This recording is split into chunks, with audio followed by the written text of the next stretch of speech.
Welcome children. ഇന്ന് നമ്മള് പുതിയൊരു ചാപ്റ്ററാണ് പഠിക്കാൻ പോകുന്നത്.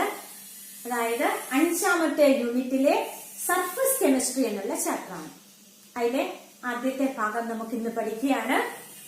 എന്താണ് സർഫസ് കെമിസ്ട്രി? സർഫസ് കെമിസ്ട്രിയിൽ നമുക്ക് ആദ്യമായിട്ട് പഠിക്കാനുള്ളത് 2 ടേംസ് ആണ്. ഒന്ന് അഡ്സോർപ്ഷൻ. എന്താണ് അഡ്സോർപ്ഷൻ? സ്പെല്ലിംഗ് ശ്രദ്ധിച്ചോണം, AD.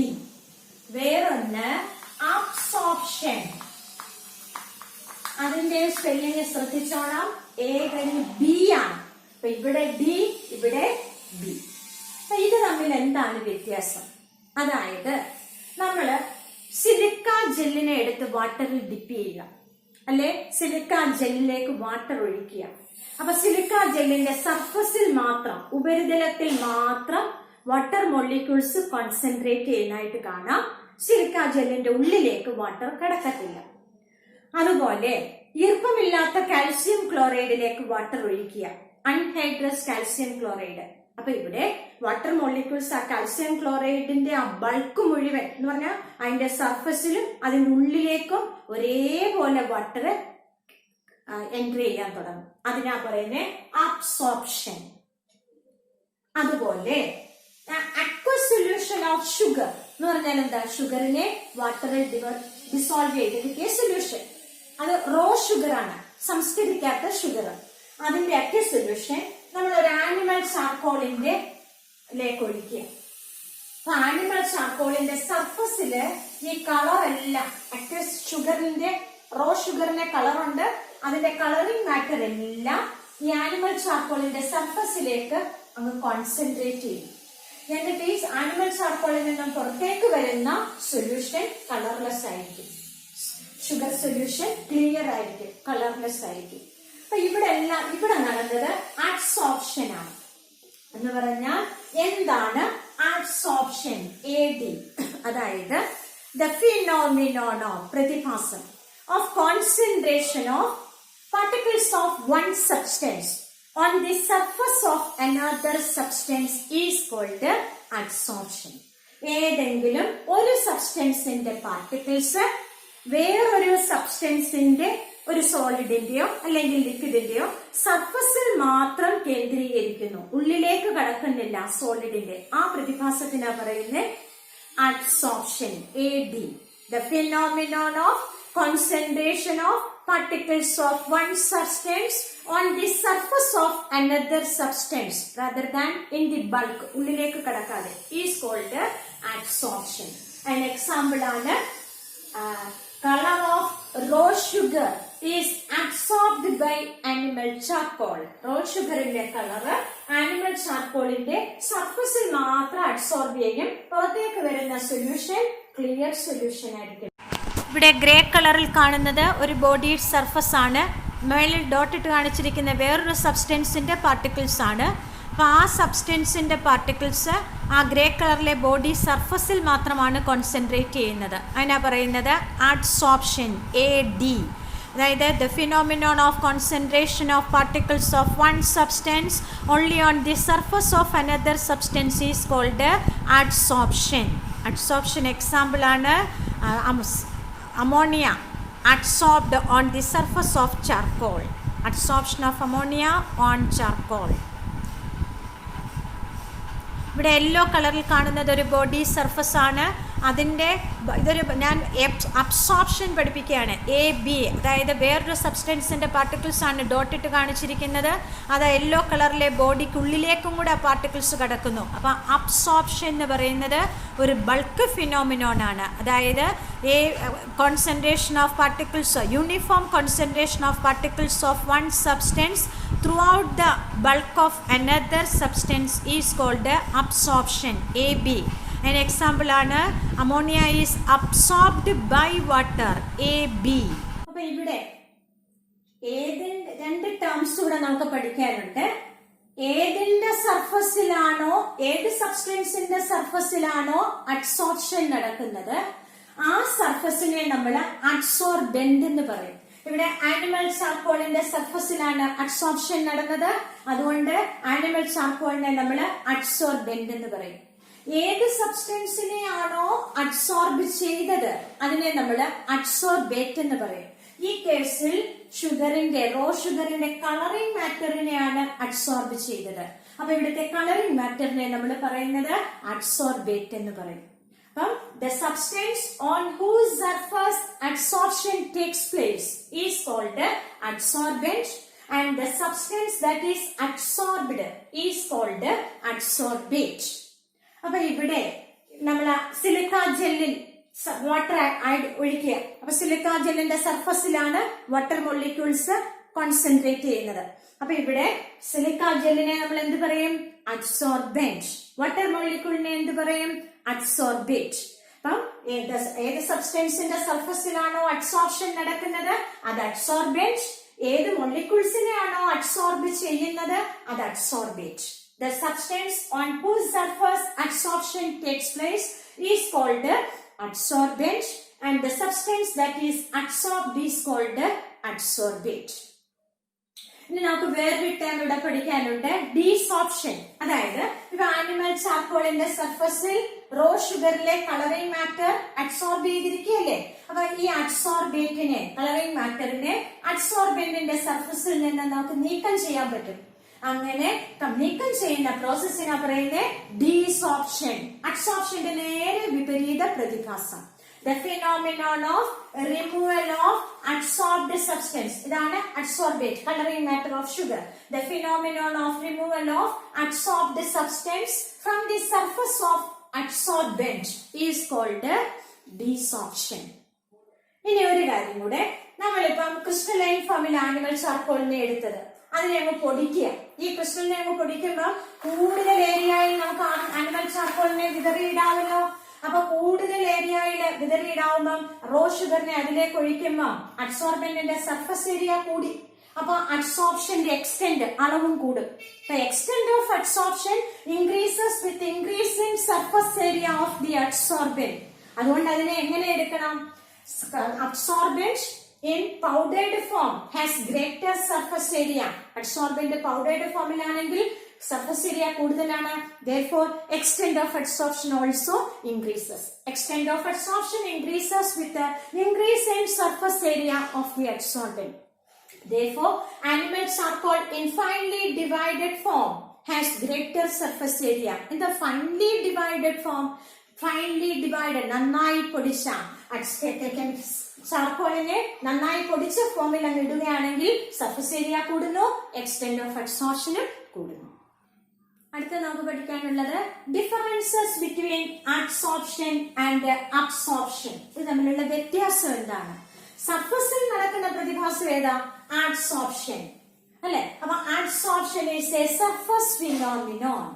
ഇനി മറ്റേ അബ്സോർപ്ഷനോ ആ ബോഡിയുടെ ബൾക്കിലേക്കും ഉള്ളിലേക്കും കിടക്കും. സ്പോഞ്ച് വെള്ളത്തിൽ മുക്കുന്ന കാര്യം ഓർത്താൽ മതി. അപ്പൊ സ്പോഞ്ചിന്റെ സർഫസിലും ഉള്ളിലും എല്ലാം വാട്ടർ കിടക്കും. അപ്പൊ it is A bulk phenomenon. Absorption is A bulk phenomenon.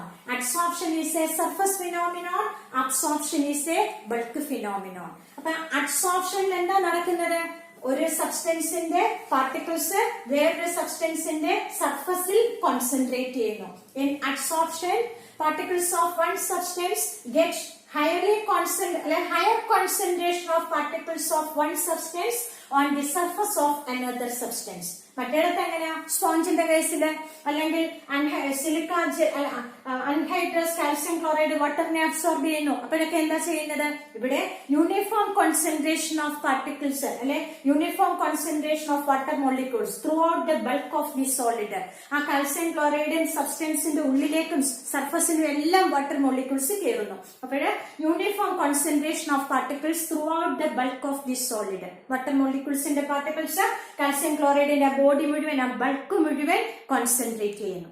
വേറൊരു ഡിഫറൻസ്, ഇപ്പം അഡ്സോർപ്ഷന്റെ കേസില് തുടക്കത്തിൽ അത് സ്പീഡിലായിരിക്കും നടക്കുന്നത്, പിന്നെ അത് സ്ലോ ആയിട്ടായിരിക്കും. It is rapid in the beginning and its rate slowly decreases. അതേസമയം അബ്സോർപ്ഷൻ സ്പോഞ്ചിനെ എടുത്ത് വെള്ളത്തിൽ മുക്കിയാൽ പെട്ടെന്നാണ് യൂണിഫോം റേറ്റില്, it takes place at constant rate, uniform റേറ്റിലാണ് അബ്സോർപ്ഷൻ നടക്കുന്നത്. ഈ മൂന്ന് ഡിഫറൻസ് ഓർത്തിരിക്കുക. എക്സാമ്പിള് അൺഹൈഡ്രസ് അല്ലെ silica gel adsorb water anhydrous calcium chloride absorb water. What are the differences between adsorption and absorption? Adsorption is a surface phenomenon while absorption is a bulk phenomenon. In absorption, higher concentration of particles takes place on the surface rather than in the bulk of the solid. ഉള്ളിലേക്ക് കടക്കാതെ സർഫസിൽ കേന്ദ്രീകരിക്കുന്നു. മറ്റേതിലോ uniform concentration of particles takes place throughout the bulk of the solid. സോളിഡിന്റെ ഉള്ളിലും സർഫസിലും എല്ലാം ഒരുപോലെ കോൺസെൻട്രേറ്റ് ചെയ്യുന്നു. പിന്നെ adsorption its rate is it takes place rapidly in the beginning and then slowly. അതേസമയം മറ്റേതോ absorption takes place at uniform rate. ഈ ഡിഫറൻസ് ഓർത്തിരിക്കുക. anhydrous calcium chloride absorb water, silica gel absorb water. അടുത്ത നമുക്ക് പഠിക്കാനുള്ളത് sorption.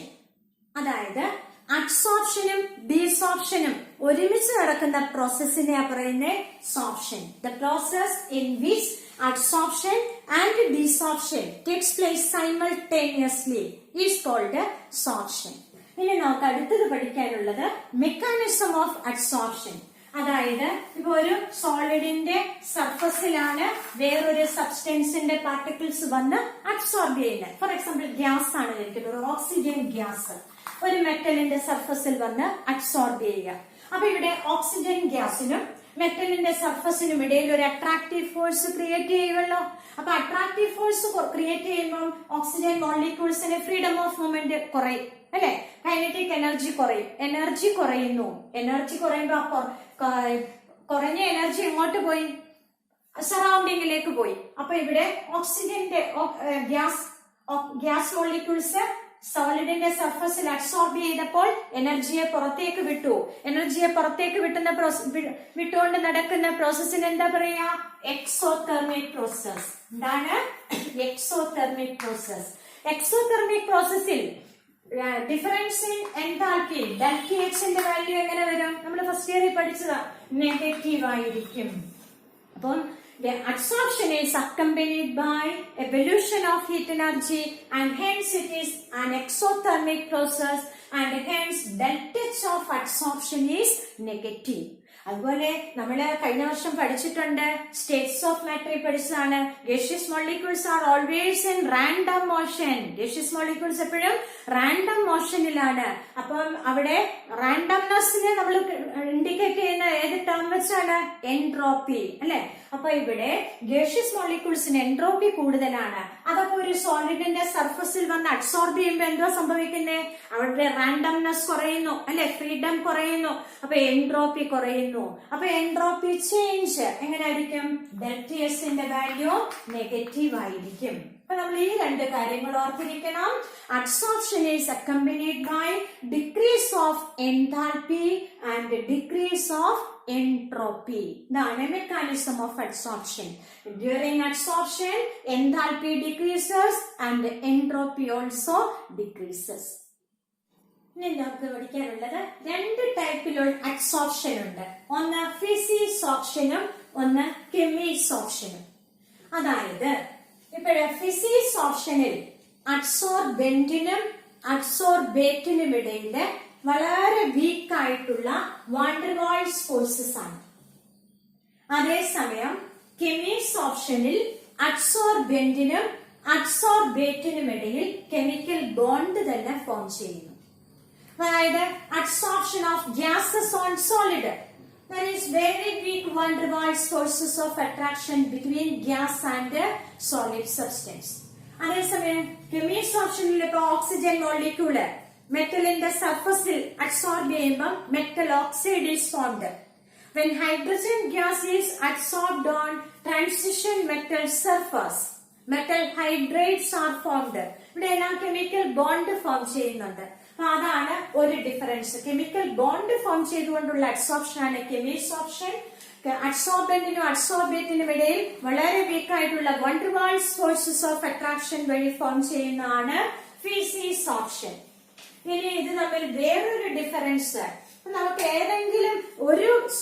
ഏതെങ്കിലും ഗ്യാസിന് ഏതെങ്കിലും അഡ്സോർബന്റ് സോളിഡ് അഡ്സോർബന്റിന്റെ സർഫസിൽ അഡ്സോർബ് ചെയ്യാൻ പറ്റും. അഡ്സോർബന്റ് സോളിഡ് ഒരു ഗ്യാസിന് ഒരു പ്രിഫറൻസ് കൊടുക്കുന്നില്ല. Adsorbent solid does not give any preference towards any gas. Therefore, physisorption is not specific.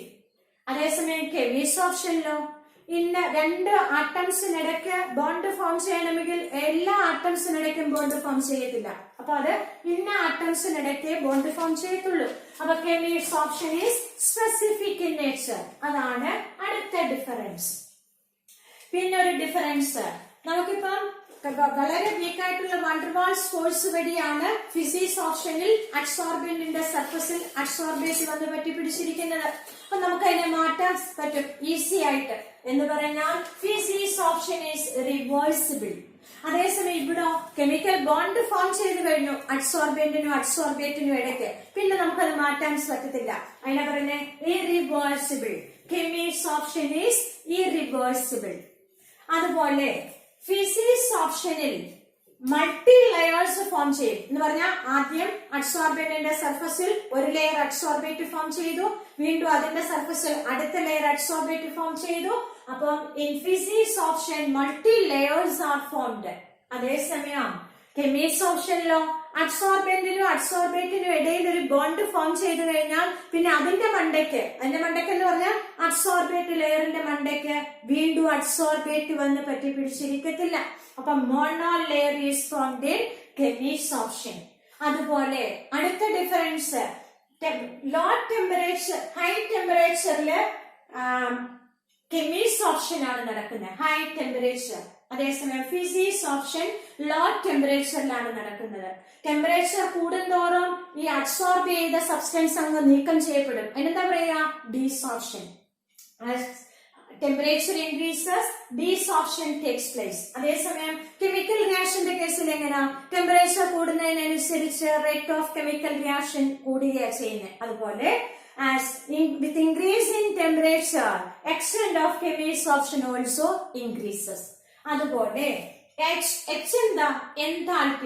Enthalpy of adsorption കുറവാണ് ഫിസിസോർപ്ഷനിൽ. എന്താ എൻതാൽപ്പി ഓഫ് അഡ്സോർപ്ഷൻ അല്ലെങ്കിൽ ഹീറ്റ് ഓഫ് അഡ്സോർപ്ഷൻ എന്ന് പറഞ്ഞാൽ ഞാൻ മുമ്പേ പറഞ്ഞു അഡ്സോർബന്റിന്റെ സർഫസിൽ അഡ്സോർബേറ്റ് വന്ന് പറ്റിപ്പിടിച്ചിരിക്കുമ്പം രണ്ടിന്റെ ഇടയിൽ ഒരു അട്രാക്റ്റീവ് ഫോഴ്സ് ആയി. ഫിസിസോർപ്ഷന്റെ കേസിൽ അത് വളരെ വീക്ക് ആയിട്ടുള്ള വാണ്ടർവാൾസ് ഫോഴ്സ് ഓഫ് അട്രാക്ഷൻ ആണ്.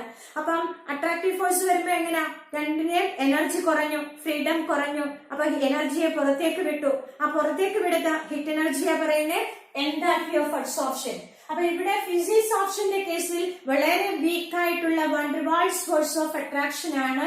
അതുകൊണ്ട് കുറച്ച് എനർജിയെ പുറത്തേക്ക് വിടുന്നുള്ളൂ. അപ്പൊ എൻതാൽപ്പി ഓഫ് അഡ്സോർപ്ഷൻ ഫിസിസോർപ്ഷന്റെ കേസിൽ കുറവാണ്. അതേസമയം കെമിസോർപ്ഷന്റെ കേസിലോ കെമിക്കൽ ബോണ്ട് തന്നെ ഫോം ചെയ്യുന്നത് അഡ്സോർബന്റിനും അഡ്സോർബേറ്റിനും ഇടയിൽ. അപ്പൊ കൂടുതൽ ഹീറ്റ് എനർജിയെ പുറത്തേക്ക് വിടുന്നു എന്ന് പറഞ്ഞാൽ എൻതാൽപ്പി ഓഫ് അഡ്സോർപ്ഷൻ കെമിസോർപ്ഷന്റെ കേസിൽ കൂടുതലാണ്. അതുപോലെ അടുത്തൊരു ഡിഫറൻസ് ആണ് ഫിസിസോർപ്ഷനിൽ ആക്ടിവേഷൻ എനർജി ഒന്നുമില്ല. ആക്ടിവേഷൻ എനർജി എന്താണെന്ന് അത് നമുക്കൊരു ഗ്രാഫ് ഞാൻ പിന്നീട് വരച്ചു കാണിക്കാം, അപ്പം കൂടുതൽ മനസ്സിലാവും. അതേസമയം കെമിസോർപ്ഷനിൽ ഹൈ ആക്ടിവേഷൻ എനർജി ഉണ്ട്. ഇത്രയാണ് ഫിസിസോർപ്ഷനും കെമിസോർപ്ഷനും തമ്മിലുള്ള ഡിഫറൻസ്. എന്തൊക്കെയാണ്? What are the differences between physisorption and chemisorption? In physisorption, van der Waals forces are involved, while in chemisorption, chemical bond formation takes place between adsorbent and adsorbate. In physisorption, not specific, while chemisorption is specific in nature. In physisorption is reversible, while chemisorption is irreversible. In physisorption, multi-layers are formed, while in chemisorption, monolayer is formed. And in physisorption, enthalpy of adsorption is low, while in chemisorption, enthalpy of adsorption is high. In physisorption, no activation energy is involved, while in chemisorption, high activation energy is involved. And physisorption takes place at lower temperature, and extent of physisorption decreases with the increase of temperature. And in chemisorption, high temperature is needed, and extent of adsorption increases with the increase in temperature. ഇനി നമുക്ക് പഠിക്കാനുള്ളത് എന്തുകൊണ്ടാണ് temperature കൂടുന്നതിനനുസരിച്ച് ഫിസിസോർപ്ഷന്റെ rate കുറയുന്നത്? Why ഫിസിസോർപ്ഷൻ decreases with the increase of temperature? കാരണം ഇവിടെ നോക്കിയേ, സോളിഡിന്റെ സർഫസിൽ ഗ്യാസ് വന്ന് അഡ്സോർബ് ചെയ്യുകയാണ്. അപ്പൊ ഈ അഡ്സോർപ്ഷനാണ് കാണിച്ചിരിക്കുന്നത്. ഇത് സർഫസ്, സോളിഡിന്റെ സർഫസിൽ ഗ്യാസ് വന്ന് അഡ്സോർബ് ചെയ്യും. അപ്പൊ ഇവിടെ എന്താന്ന് വെച്ചാല് മുമ്പോട്ടുള്ള ഫോർവേഡ് റിയാക്ഷൻ എക്സോതെർമിക് നമ്മളിപ്പോ പഠിച്ചു. Adsorption is an exothermic process. പിന്നെ ഫിസിസോർപ്ഷൻ ഈസ് റിവേഴ്സിബിൾ എന്ന് പഠിച്ചു. അപ്പം ബാക്ക്വേർഡ് റിയാക്ഷൻ എന്തായിരിക്കും? ഫോർവേഡ് റിയാക്ഷൻ എക്സോതെർമിക് ആണെങ്കിൽ ബാക്ക്വേർഡ് റിയാക്ഷൻ എന്തായിരിക്കും? എൻഡോതെർമിക് ആയിരിക്കും. അപ്പൊ ഇവിടെ നമ്മള് ടെമ്പറേച്ചർ കൂട്ടുമ്പോൾ ലിഷാർഡ് ഗേജ് പ്രിൻസിപ്പിൾ അനുസരിച്ച് സിസ്റ്റത്തിന് എന്ത് ടെൻഡൻസിയാ? ടെമ്പറേച്ചർ കുറയ്ക്കാൻ. എങ്ങനെ? By the absorption of heat energy. That is heat energy absorb ചെയ്തുകൊണ്ട് നടക്കുന്ന റിയാക്ഷൻ ഏതാ?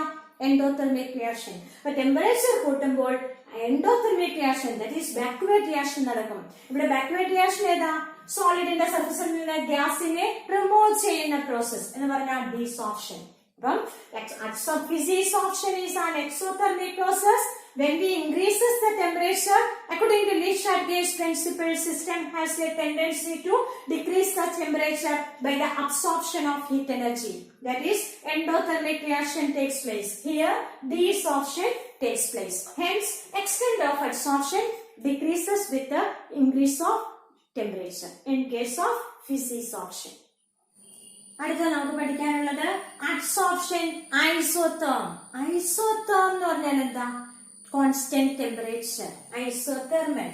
അതായത് നമ്മളിപ്പോഴ് എക്സ് ആക്സിസിൽ പ്രഷറും വൈ ആക്സിസിൽ എക്സ് ബൈ എം എന്ന് പറഞ്ഞാൽ എക്സ്റ്റെന്റ് ഓഫ് അഡ്സോർപ്ഷൻ. എന്താണ് എക്സ്റ്റെന്റ് ഓഫ് അഡ്സോർപ്ഷൻ? അതായത് എം എന്ന് പറഞ്ഞാൽ mass of adsorbent, x mass of adsorbate. അപ്പൊ ഒരു നിശ്ചിത മാസ് അഡ്സോർബെന്റിന്റെ പുറത്ത് എത്ര മാസ് അഡ്സോർബേറ്റ് അഡ്സോർബ് ചെയ്തു, അതാണ് extent of adsorption, x by m. അതിനെ പ്രഷറിന് എഗൻസ്റ്റ് ആയിട്ട് പ്ലോട്ട് ചെയ്യുമ്പോൾ നമുക്ക് ഇങ്ങനെ ഒരു ഗ്രാഫാണ് കിട്ടുന്നത്. ഈ ഗ്രാഫിൽ എന്ത് മനസ്സിലായി? കുറഞ്ഞ ടെമ്പറേച്ചറിൽ ഇവിടെയൊക്കെ ലോ പ്രഷറാണ് അല്ലെ, കുറഞ്ഞ പ്രഷറിൽ ഇവിടെ ലോ പ്രഷറാണ്, ഇങ്ങോട്ട് പോകുന്തോറും പ്രഷർ കൂടിക്കൊണ്ടിരിക്കുക. അപ്പൊ ലോ പ്രഷറിൽ എക്സ്റ്റെന്റ് ഓഫ് അഡ്സോർപ്ഷൻ, ഇങ്ങോട്ട് വരുന്തോറും പ്രഷർ കൂടുന്നതിനനുസരിച്ച് എക്സ്റ്റെന്റ് ഓഫ് അഡ്സോർപ്ഷനും കൂടിക്കൊണ്ടേയിരിക്കുന്നു അല്ലെ. പിന്നെ ഇങ്ങോട്ട് വരുന്തോറും ഹൈ പ്രഷർ റീജിയൻ ആണ്. ഈ ഹൈ പ്രഷർ റീജിയനിൽ എങ്ങനെയാ? എക്സ്റ്റെന്റ് ഓഫ് അഡ്സോർപ്ഷൻ കോൺസ്റ്റന്റ് ആയിട്ട് നിൽക്കുന്നു. പ്രഷർ എത്ര കൂടിയാലും എക്സ്റ്റെന്റ് ഓഫ് അഡ്സോർപ്ഷന് വ്യത്യാസമൊന്നുമില്ലാതെ മേളിലോട്ടും പോകുന്നില്ല താഴോട്ടും പോകുന്നില്ല, റിമെയിൻസ് കോൺസ്റ്റന്റ് എന്ന് പറഞ്ഞാൽ എക്സ്റ്റെന്റ് ഓഫ് അഡ്സോർപ്ഷൻ പ്രഷറിനെ ഡിപ്പെൻഡ് ചെയ്യുന്നില്ല ഹൈ പ്രഷറിൽ. ഇത് കോൺസ്റ്റന്റ് ടെമ്പറേച്ചറിൽ എടുത്ത ഗ്രാഫാണ്. അതുകൊണ്ട് ഈ കർവ് അല്ലെങ്കിൽ ഗ്രാഫിനെ പറയുന്നത് അഡ്സോർപ്ഷൻ ഐസോതെർം എന്നാണ്. അപ്പൊ എന്താണ് adsorption isotherm? The curve or graph. ഈ ഗ്രാഫ് എന്തിനെ കാണിക്കുന്നതാ? പ്രഷറിനനുസരിച്ച് എക്സ്റ്റെന്റ് ഓഫ് അഡ്സോർപ്ഷന്റെ വ്യതിയാനത്തെ കാണിക്കുന്ന ഗ്രാഫാണ്. The curve or graph which shows the variation of extent of absorption with pressure is called adsorption isotherm. അപ്പം ഗ്രാഫിൽ എന്ത് മനസ്സിലായി? അറ്റ് ലോ പ്രഷർ ഇങ്ങോട്ട് വരുന്തോറും കൂടുന്നു, അതിനനുസരിച്ച് എക്സ്റ്റെന്റ് ഓഫ് അഡ്സോർപ്ഷനും കൂടുന്നു. പക്ഷെ ഹൈ പ്രഷറിലോ എക്സ്റ്റെന്റ് ഓഫ് അഡ്സോർപ്ഷൻ കൂടുന്നുമില്ല കുറയുന്നുമില്ല, കോൺസ്റ്റന്റ് ആയിട്ട് നിൽക്കുന്നു. എന്ന് പറഞ്ഞാൽ ഹൈ പ്രഷർ റീജിയനിൽ extent of adsorption remains constant, that is extent of adsorption is independent of pressure. ഇനി നമുക്കൊരു ഇക്വേഷൻ പഠിക്കണം.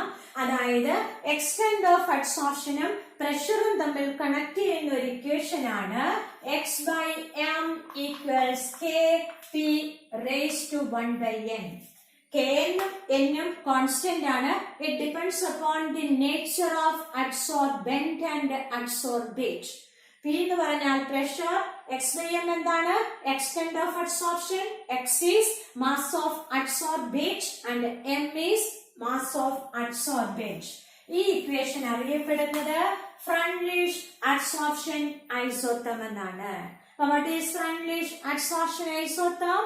The equation that is x by m equals kp raised to 1 by n is called Freundlich adsorption isotherm, where x is amount of adsorbate, m is amount of adsorbent, k and n are constant which depends upon adsorbent and adsorbate, and p is the pressure. പിന്നെ adsorption isotherm എന്താണ്? The graph or curve which shows the variation of extent of adsorption with the pressure is called adsorption isotherm. At a lower pressure region, extent of adsorption increases with increase in pressure, while at a high pressure region, extent of adsorption remains constant. That is, at a high pressure region, extent of adsorption is independent of pressure. മുമ്പേ ഞാൻ വരച്ച ഗ്രാഫില് ഒരു fixed ടെമ്പറേച്ചറിലെ ഗ്രാഫാ വരച്ചത്. ഇവിടെ ഇപ്പൊ ഈ ഗ്രാഫില് extent of adsorption is plotted against pressure. ഇത് ഈ കർവ് വരുന്നത് 195 കെൽവിൻ ടെമ്പറേച്ചറിൽ, അടുത്ത ഈ കർവ് വരുന്നത് 244 കെൽവിൻ ടെമ്പറേച്ചറിൽ, അടുത്ത ഈ ഗ്രാഫ് വരുന്നത് 293 കെൽവിൻ ടെമ്പറേച്ചറിൽ. അപ്പൊ നോക്കിയേ, താഴോട്ട് വരുന്തോറും ടെമ്പറേച്ചർ കൂടിയല്ലേ വരുന്നത്. ടെമ്പറേച്ചർ കൂടി വരുമ്പോ എങ്ങനെയാ, നമ്മളൊരു നിശ്ചിത പ്രഷറിൽ എടുക്കാം. ഈ പ്രഷറിലെ എക്സ്റ്റെന്റ് ഓഫ് അഡ്സോർപ്ഷൻ നോക്കാൻ പോവാണ്. അത് 195 കെൽവിൻ ടെമ്പറേച്ചറിൽ ഈ പ്രഷറിൽ എക്സ്റ്റെന്റ് ഓഫ് അഡ്സോർപ്ഷൻ 195 കെൽവിൻ ടെമ്പറേച്ചറിൽ എത്രയാ? ഇവിടെ വരും, ഈ വാല്യൂ വരും അല്ലെ. അതേസമയം 244 കെൽവിൻ ടെമ്പറേച്ചറിലോ എക്സ്റ്റെന്റ് ഓഫ് അഡ്സോർപ്ഷൻ ഈ വാല്യൂ വരും. 293 കെൽവിൻ ടെമ്പറേച്ചറിലോ എക്സ്റ്റെന്റ് ഓഫ് അഡ്സോർപ്ഷൻ ഈ വാല്യൂ വരും അല്ലെ. അതായത് എക്സ്റ്റെന്റ് ഓഫ് ഒരു നിശ്ചിത പ്രഷർ എടുക്കുമ്പോ, അതായത് ഇതിൽ നിന്ന് എന്ത് മനസ്സിലായി? ടെമ്പറേച്ചർ കൂടുന്തോറും എക്സ്റ്റെന്റ് ഓഫ് അഡ്സോർപ്ഷൻ എന്തുവാ?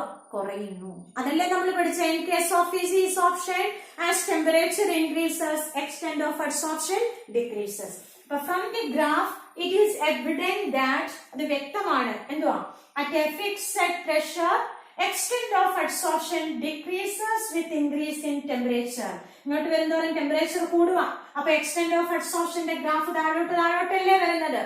From the graph it is clear that extent of adsorption decreases with increase in temperature at a particular pressure. ഇനി നോക്ക്, ഇക്വേഷൻ എന്താ പറയാ? Freundlich adsorption isotherm x by m equals kp raised to 1 by n. ഇനി നോക്ക്, ഇതിന്റെ logarithm ഒന്ന് എടുക്കാം. log x by m equals log k plus 1 by n log p. മനസ്സിലാവുന്നുണ്ടോ? വളരെ സിമ്പിൾ ആയിട്ടുള്ള ചാപ്റ്റർ ആണ് സർഫസ് കെമിസ്ട്രി. ഇതിന് പ്രോബ്ലംസ് ഒന്നുമില്ല, ജസ്റ്റ് ഒന്ന് വായിച്ചാൽ നമുക്ക് പെട്ടെന്ന് മനസ്സിലാവുന്നതാണ്. മാക്സിമം മാർക്ക് ഈ ചാപ്റ്ററിൽ നിന്ന് സ്കോർ ചെയ്യാൻ പറ്റും. Taking logarithm of Freundlich adsorption isotherm, log x by m equals log k plus 1 by n log p. അപ്പൊ നമ്മൾ ഇവിടെ log x by m നെ ഏതിന് അഗൈൻസ്റ്റ് ആയിട്ട് പ്ലോട്ട് ചെയ്യാം? log x by m is plotted against log p. log p ക്ക് against ആയിട്ട് plot ചെയ്യുമ്പോൾ നമുക്ക് എങ്ങനെ ഒരു ഗ്രാഫാ കിട്ടുന്നത്? ഈ ഗ്രാഫിന്റെ സ്ലോപ്പ് എന്ന് പറയുന്നത് 1 by n ആണ്. നമ്മള് മാത്തമാറ്റിക്സിൽ പഠിച്ചിട്ടില്ലേ ഒരു സ്ട്രെയിറ്റ് ലൈനിന്റെ equation y equals mx plus c. m എന്ന് പറയുന്നത് സ്ലോപ്പ്, ഇവിടെ m എന്താ? 1 by n. x എന്ന് പറഞ്ഞ വേരിയബിൾ, പ്രഷർ വേരി ചെയ്യുമല്ലേ. അതുപോലെ y യും വേരിയബിൾ ആണ്, x by m വേരി ചെയ്യുമല്ലേ. അപ്പൊ ഇവിടെ y equals ഇത് mx plus c. സ്ട്രെയിറ്റ് ലൈനിന്റെ ഇക്വേഷൻ ജോമെട്രി മാത്തമാറ്റിക്സ് പഠിക്കുന്നുണ്ട്. അപ്പൊ c എന്ന് പറയുന്നത് ഇവിടെ എന്താ? Constant log k. അതേതാ? ഇന്റർസെപ്റ്റ്. അപ്പൊ intercept gives log k and slope of the line gives m, slope 1 by n. ഇങ്ങനെ ഒരു ഗ്രാഫാണ് നമുക്ക് കിട്ടുന്നത്. ഓർത്തിരിക്കേണ്ട പ്രധാനപ്പെട്ട കാര്യം, at a particular pressure extent of adsorption decreases with increase in temperature. അടുത്ത നോക്കി, ഈ രണ്ട് ഗ്രാഫ് നോക്കിയേ. കെമീസ് ഓപ്ഷന്റെ ഫിസിക്സ് ഓപ്ഷന്റെ ടെമ്പറേച്ചറിന്റെ വേരിയേഷൻ അനുസരിച്ച് എക്സ്റ്റെന്റ് ഓഫ് അഡ്സോർപ്ഷന്റെ variation. Variation of extent of adsorption with temperature. കെമിസോർപ്ഷനിൽ ഇവിടെ തൊട്ട് ഇവിടെ വരെയുള്ള ഇതിനെ നമ്മൾ എന്താ പറയുന്നത്, ആക്ടിവേഷൻ എനർജി. മുമ്പേ ഡിഫറൻസ് പറഞ്ഞു. Chemisorption high activation energy is involve. നമ്മള് ഗ്രാഫ്, അതായത് ആവറേജ് കൈനറ്റിക് എനർജിയും പിന്നെ മോളിക്യൂൾസ് ഈ ത്രഷോൾഡ് എനർജി, ആ threshold energy minus average kinetic energy, ആ ഡിഫറൻസ് ഇൻ എനർജി പറയുന്നത് ആക്ടിവേഷൻ എനർജി. അപ്പൊ ഇവിടെ high activation energy is involve in case of chemisorption, while in case of physisorption no activation energy is involved. അതിൽ activation energy ഒന്നുമില്ല. ഇനി നമുക്ക് ഈ ഗ്രാഫിൽ നിന്ന് മനസ്സിലാക്കാം, ഇങ്ങോട്ട് പോകുന്തോറും ടെമ്പറേച്ചർ കൂടി വരിക. അപ്പൊ തുടക്കത്തിലൊക്കെ ടെമ്പറേച്ചർ കൂടുന്നതിനനുസരിച്ച് എക്സ്റ്റെന്റ് ഓഫ് അഡ്സോർപ്ഷനും കൂടുവാണ്. പിന്നെ ടെമ്പറേച്ചർ വീണ്ടും കൂടുമ്പോൾ എന്താ സംഭവിക്കുന്നത്, ഡീസോർപ്ഷൻ ടേക്സ് പ്ലേസ്. അതുകൊണ്ട് എക്സ്റ്റെന്റ് ഓഫ് അഡ്സോർപ്ഷൻ, അഡ്സോർബ് ചെയ്ത് അഡ്സോർബന്റിന്റെ സർഫസിൽ അഡ്സോർബ് ചെയ്ത സബ്സ്റ്റൻസ് അങ്ങ് റിമൂവ് ചെയ്യപ്പെടും. അതിനെ പറയുന്നത് ഡീസോർപ്ഷൻ. അപ്പൊ എക്സ്റ്റെന്റ് ഓഫ് അഡ്സോർപ്ഷൻ കുറയുന്നു. അപ്പൊ in case of chemisorption extent of adsorption increases with increase in temperature. At lower temperature and at higher temperature extent of adsorption decreases with increase in temperature. അതേസമയം ഫിസിസോർപ്ഷന്റെ കേസിൽ നമ്മൾ എന്താ ഗ്രാഫിൽ പഠിച്ചത്, ടെമ്പറേച്ചർ കൂടുന്നതിനനുസരിച്ച് എക്സ്റ്റെന്റ് ഓഫ് അഡ്സോർപ്ഷൻ കുറയുന്നു. അപ്പൊ ഗ്രാഫ് എങ്ങനെ വരും, ഇങ്ങനെ വന്നു. ടെമ്പറേച്ചർ ഇങ്ങോട്ട് പോകുന്നതോറും കൂടുന്നു, എക്സ്റ്റെന്റ് ഓഫ് അഡ്സോർപ്ഷൻ കുറയുന്നു. അപ്പൊ in case of physisorption extent of adsorption decreases with increase in temperature. നമ്മൾ ഇത്രയും കാര്യങ്ങൾ ഓർത്തിരിക്കുക. In case of chemisorption high activation energy is involve. In case of physisorption no activation energy is involve. In case of chemisorption, extent of adsorption increases with the increase in temperature initially, and at a higher temperature, extent of adsorption decreases with increase in temperature. While in case of physisorption, extent of adsorption decreases with the increase in temperature. ഇതാണ് variation of extent of adsorption with temperature. ഇനി നമ്മൾ ഒരു കാര്യം കൂടെ ഓർത്തിരിക്കണം, അതായത് ഒരു solution ഫേസിൽ നടക്കുന്ന അഡ്സോർപ്ഷന്റെ കേസിൽ ഫ്രണ്ട്ലിഷ് അഡ്സോർപ്ഷൻ ഐസോതേം, നമ്മൾ മുമ്പേ പഠിച്ച ഫ്രണ്ട്ലിഷ് അഡ്സോർപ്ഷൻ ഐസോതേം എങ്ങനെയാ, x/m equals k(T)(1n) ആയിരുന്നു. അപ്പൊ അത് നമ്മൾ പ്രഷർ എന്ന് ഉദ്ദേശിക്കുന്നത് adsorption of gas on solid, ഗ്യാസിന്റെ പ്രഷറാ. അപ്പൊ in case of solution phase നമ്മള് കോൺസെൻട്രേഷൻ എങ്ങനെ റെപ്രസെന്റ് ചെയ്യുന്നത്, C എന്ന ലെറ്റർ കൊണ്ടാണ്. അപ്പൊ adsorption from solution phase Front-ish adsorption isotherm is x/m equals k(C)(1n), where C is the concentration of solution. അടുത്തത് നമുക്ക് പഠിക്കാനുള്ളത് ആപ്ലിക്കേഷൻ ഓഫ് അഡ്സോർപ്ഷൻ. അഡ്സോർപ്ഷൻ നമ്മുടെ നിത്യജീവിതത്തിൽ എന്തെല്ലാം കാര്യങ്ങളുണ്ടെന്ന് നോക്കാം. അതായത് നമ്മളിപ്പോ ഒരു പാത്രത്തില് അതിനെ വായുവിനെ മൊത്തം അതിന് നീക്കം ചെയ്യണം എന്ന് പറഞ്ഞാൽ അത് വാക്യൂം ക്രിയേറ്റ് ചെയ്യണം ആ വെസലിനകത്ത്. അപ്പൊ നമ്മള് ചാർക്കോൾ അതിനകത്ത് ഇടുക. അപ്പൊ ചാർക്കോൾ എന്ത് ചെയ്യും, ഓക്സിജനെ മുഴുവൻ അഡ്സോർബ് ചെയ്യും. അപ്പൊ traces of oxygen is adsorbed by animal charcoal in a vessel. അപ്പൊ നമ്മളൊരു പാത്രത്തിൽ ഈർപ്പത്തെ മാറ്റണം. ഈർപ്പത്തെ മാറ്റണമെങ്കിൽ അതിനകത്ത് സിലിക്ക ജെൽ ആഡ് ചെയ്യുക. മുമ്പേ പറഞ്ഞു സിലിക്ക ജെൽ അഡ്സോർബ് വാട്ടർ. അപ്പൊ പാത്രത്തിലെ വാട്ടർ ഡ്രോപ്ലെറ്റ്സ് മൊത്തം സിലിക്ക ജെല്ലിന്റെ സർഫസിൽ വന്ന് പറ്റി പിടിച്ചിരിക്കും. പിന്നെ ആ സിലിക്ക ജെൽ ആ പാത്രത്തിൽ നിന്ന് എടുത്ത് മാറ്റിയാൽ മതി. പാത്രത്തിനകത്തെ മോയ്സ്ചർ, ഈർപ്പം മുഴുവന് പോകും. അങ്ങനെ ഡിസീസസ് ഒക്കെ ക്യൂർ ചെയ്യാൻ, അതായത് നമുക്ക് അസുഖം വരുമ്പോൾ ടാബ്ലറ്റ് കഴിക്കുമ്പോൾ എന്തുവാ, ആ ടാബ്ലറ്റിന്റെ സർഫസിൽ ഈ അസുഖത്തിന് കാരണക്കാരനായിട്ടുള്ള അണുക്കൾ വന്ന് പറ്റി പിടിച്ചിരിക്കും.